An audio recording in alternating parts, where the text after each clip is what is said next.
Hey guys, Marshall here. This is Plausibly Anything, and today we're going to talk about uh, how short life is. Um, and I just recently saw a video where they just kind of showed a breakdown of how many weeks you actually live in your life, and then they actually they made it like microscopic. They made it like as small as possible to really help proving the point that life is short and that to sort of create some action. Um, but I also have a little bit of a problem with that because whenever you look at life as being so short and you want to look at it like a weekly basis, I mean, there's 7 times 24 hours in a week, um, and a lot of time that passes. And although life may be short, I don't think it's really healthy to sort of revisit that process all the time. And if you need to create action, I think it can help to hear that. Um, but I also think it is a bit much, and also kind of disrupts you from the best way to think about life. And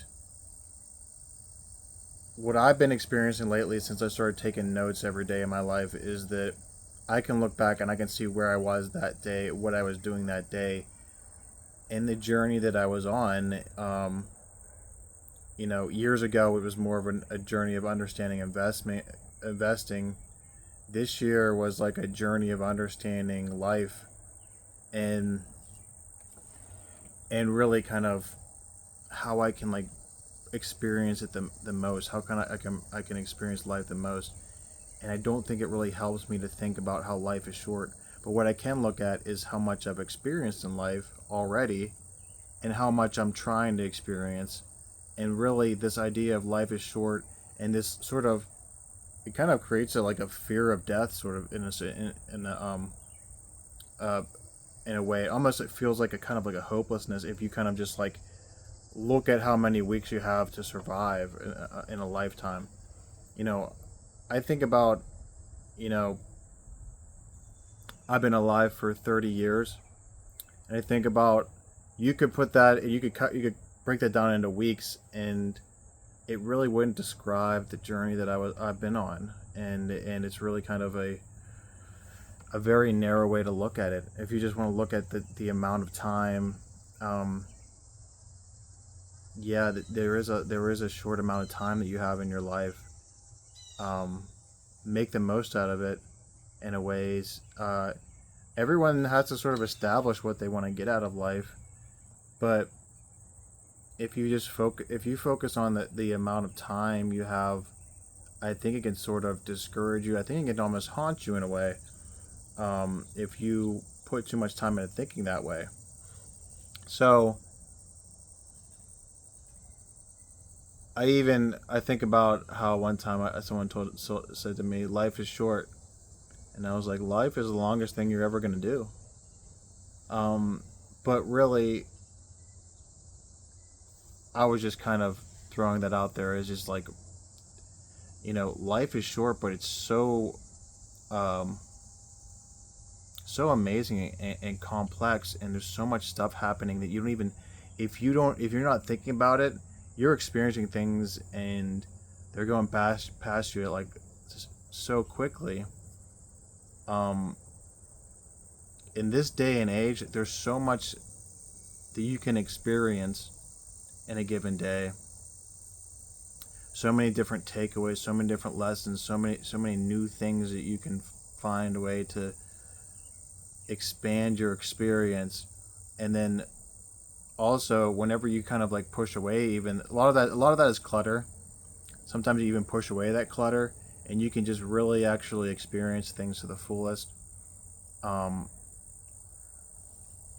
and I think about things can be like misinterpreted. I think about how some people, they don't really like athletics as much. They don't really like to um, observe sporting events as much. And I'm completely cool with that. But everything you can look at in a different way. Maybe you're not feeling as connected to that experience.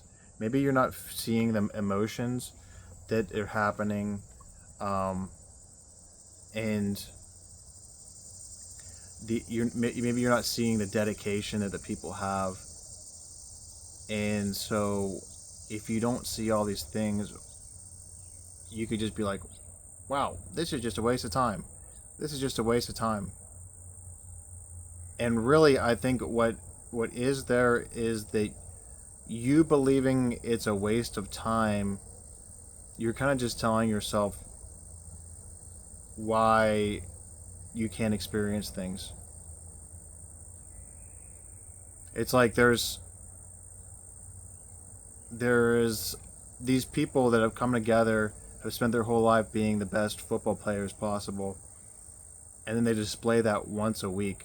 Once a week for a few hours, they display um, peak athletic performance,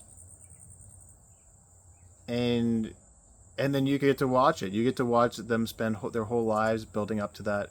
Even movies, actors, their whole lives building up to that. Cinema has progressed through years. Oftentimes I don't really like modern cinema, but whenever you look at a good cinematic adventure, um, I think about one of my favorite movies, Interstellar.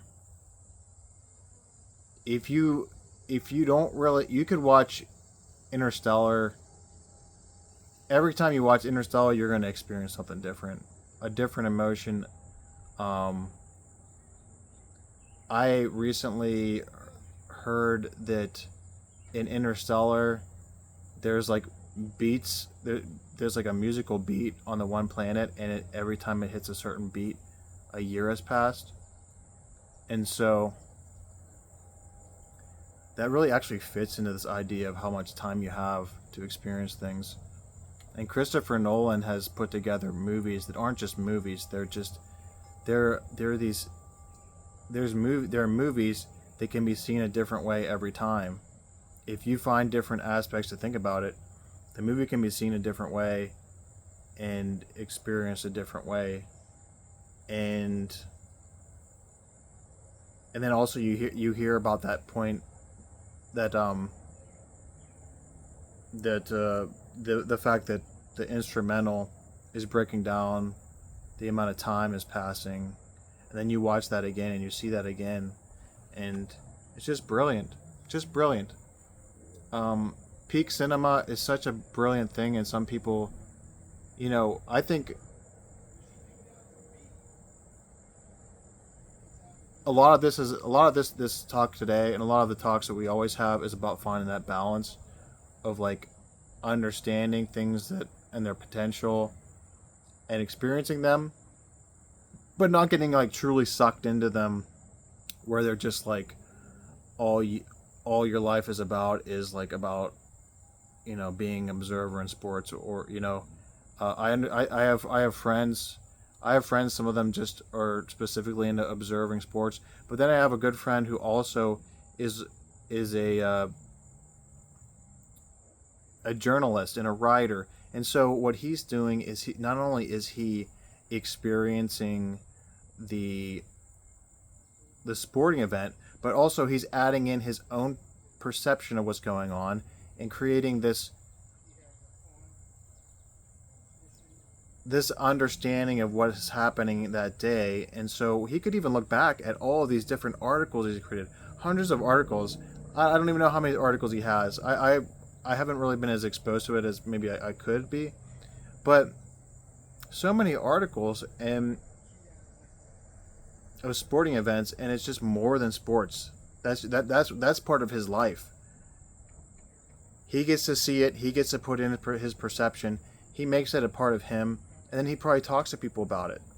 And so, this is that's like maximizing the experience, and that's what his profession is, journalism, and he's good at it. And he's pulling these things together to actually broaden the experience. Not only is it's his life work, it's his career, it's his passion.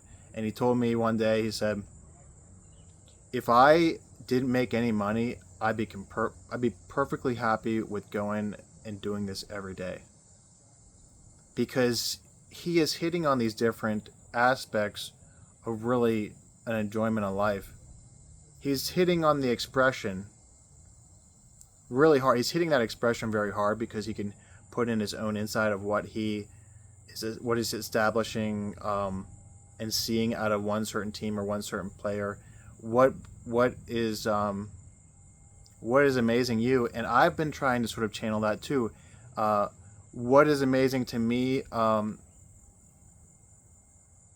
today I'm watching a preseason, a kind of a meaningless Steelers game. I didn't watch the whole game, but I caught some certain things, and I've been doing some different things. I was playing the guitar while I was doing it. I was even checking market stuff, but I saw one player. He's probably the fourth string quarterback, but also he's doing kick return and stuff like that. I really hope that he makes the team, because I see a guy that has potential. It's not quite there, but he's a guy that can bring something dynamic to the team. He can play different positions. He can do the kick return. Whenever he was playing quarterback, his footwork to me looked really good, and he was able to put together some throws downfield where I was like a little bit more surprised than what the third string quarterback was going to do. Obviously, the first two string quarterbacks are pretty much a lock, but this dude, I was sort of establishing that, I'm kind of impressed with what this guy's doing. He's a four-string guy. He can play multiple positions, and also he's making throws downfield, and it looks like he can, to me, I think that what he brought together was an athleticism and the potential to improve. Whereas I see the other third string guy, I see him as a guy that, like, he's that safe bet, and he'll probably make the team and everything like that. But I'm really hoping that they even bring on this other dude as like a kick returner in case something would happen if we had to trade one of our quarterbacks or something like that. And so I also think about a outside linebacker, Herbig. I'm talking about the Steelers, by the way. I don't really want to throw out too many names, but I see Herbig. He's a young outside linebacker, and I see his potential of just amazing pass rusher. Amazing. He's got a lot of passion, a lot of energy out there. He's quick. He's around those tackles quickly. And so if you don't see that stuff and sort of establish an understanding in the moment of these certain players, you're just not going to enjoy it. If you don't establish an understanding of the humans that you interact with, you're not going to enjoy it, and you're not going to be able to really just like hit on the things that would be good for them to talk about.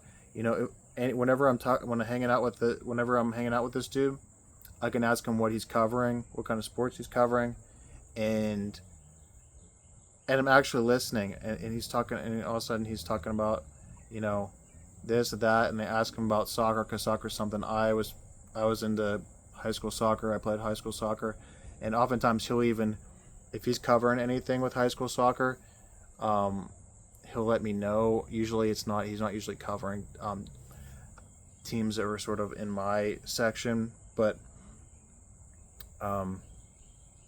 you can establish a connection there, whereas like some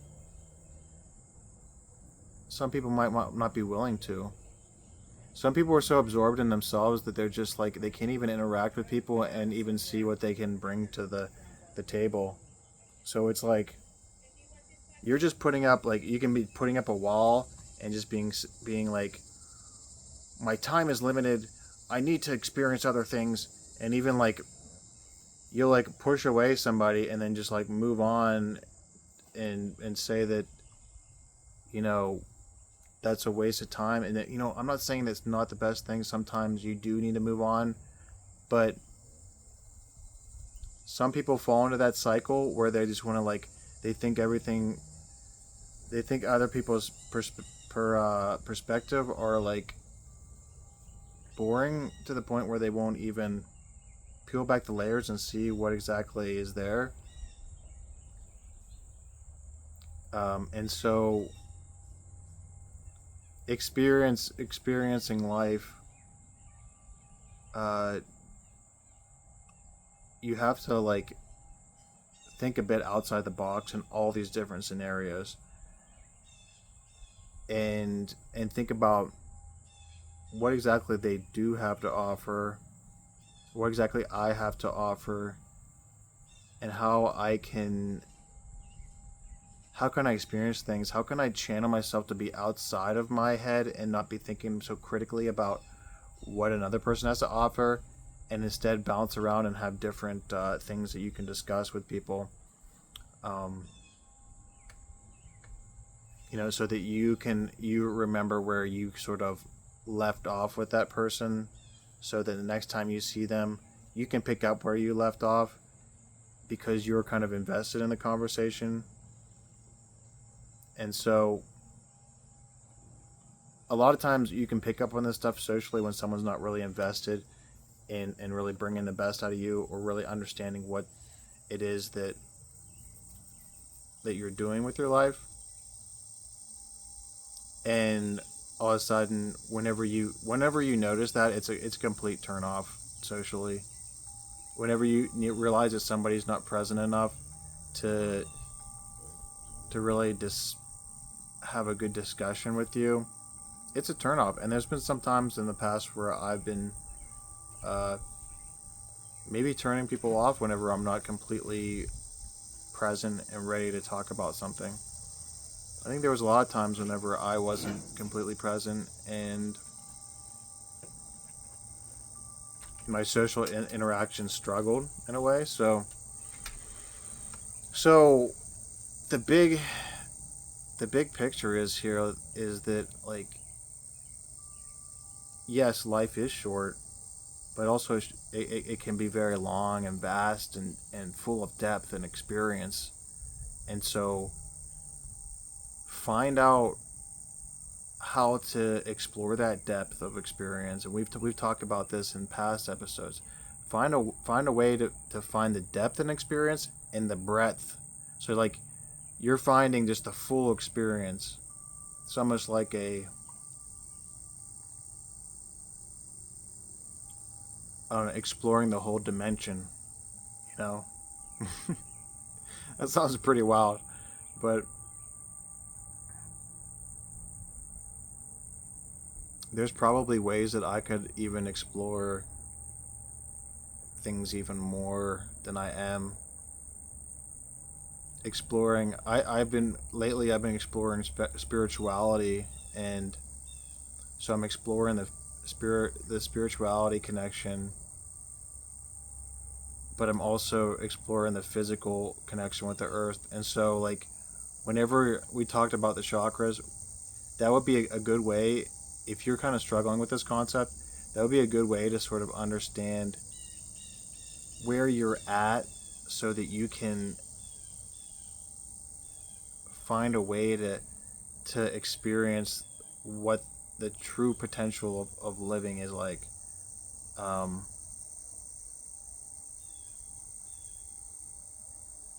and it's just and true enjoyment, because there's just so much out there now to explore. The time is now. Take that understanding of how short life is and think about how you can enjoy the moment more, how you can experience things more, bring more to the table for others, how you can serve the world in the time that you're here, and humanity. Understand that you do have a place in humanity. Understand that you're connected to this universe, you're connected to the earth, and there is a greater purpose. The universe has a purpose for you. God has a purpose for you, and whoever that your definition of God is, he has a purpose for you. She has a purpose for you. whoever it is has a purpose for you. So whenever you can understand yourself in all these aspects, have an openness to experience more, I think all of a sudden the idea of life being short ends up transferring into how life can be so vast. Um, there's so many things that can like slip by you, but then all of a sudden you understand them, and it brings back memories for years and years and years. I think about how I spent years living in the city, and you can hear the insects. You can hear the life around here. There's so much life. I'm so fortunate to have lived on 8.5 acres of land and experienced life without the restrictions of other people's views. And exactly, so there's so much life here. There's so much potential to enjoy, that even a man in a wheelchair, a man that's been paraplegic for a bit over 5 years now, I can enjoy a moment so much now. I was a little bit forced to, but I can enjoy the sunlight. I can enjoy the birds. I can enjoy the flowers. We have past videos about how beautiful our field looked this year. Amazing flowers. Um, Trying to be a beacon of enjoyment for my family. Providing humor. So there's so much more that I've sort of pinpointed and sort of brought to the table this year that might not be something that is like you can even like write down on a sheet of paper or write down, and there's a lot of stuff that, although I take notes every day, there's a lot of stuff that is not going to be in there, that I know that I've experienced, and yeah, just a lot of amazing stuff, guys. um, Thank you so much for watching. Please like and subscribe to the video. This is Marshall. um, this is Anything Plausible. I will see you guys next time. Check out any past videos at Mentoring 365.